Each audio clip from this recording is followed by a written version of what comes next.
হাতে ধরে রেখেছেন কুচকুচে কালো স্পিটিং কোবরা। ভয়ঙ্কর কোবরার সঙ্গে দুষ্টুমিতে মেতেছিলেন ওই যুবক, কিন্তু মুহূর্তের মধ্যেই সাপটি তরুণের চোখ লক্ষ্য করে তীব্র বেগে বিষ নিক্ষেপ করে। তরুণ মাথা সরিয়ে নেন, চোখে সানগ্লাস থাকায় বেঁচে যান তিনি।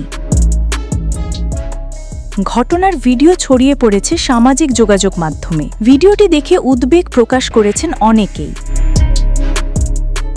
স্পিটিং কোবরা প্রতিরক্ষার জন্য শিকারের দিকে বিষ নিক্ষেপ করে, বিশেষ করে চোখ লক্ষ্য করে এরা এই বিষ ছুঁড়ে মারে। এরা সিংহ সহ বনের অন্যান্য প্রাণীদেরও কাবু করে ফেলতে পারে। এদের বিষ এতই তীব্র যে মানুষ কিংবা প্রাণী স্থায়ী অন্ধ হওয়ার সম্ভাবনা আছে। স্পিটিং কোবরা মূলত আফ্রিকা ও এশিয়ার বিভিন্ন অঞ্চলে বাস করে। বিশ্বজুড়ে প্রায় 18 প্রজাতির স্পিটিং কোবরা আছে। এদের মধ্যে ব্ল্যাক নেক স্পিটিং কোবরা এবং মোজাম্বিক স্পিটিং কোবরা সবচেয়ে ভয়ঙ্কর। সোশ্যাল মিডিয়ায় অনেকেই বলেছেন সাপটি ওই যুবকের পোষা, কিন্তু পোষা হলেও সাবধানতা অবলম্বন করা উচিত, কারণ সাপের বিশ্বাস নেই।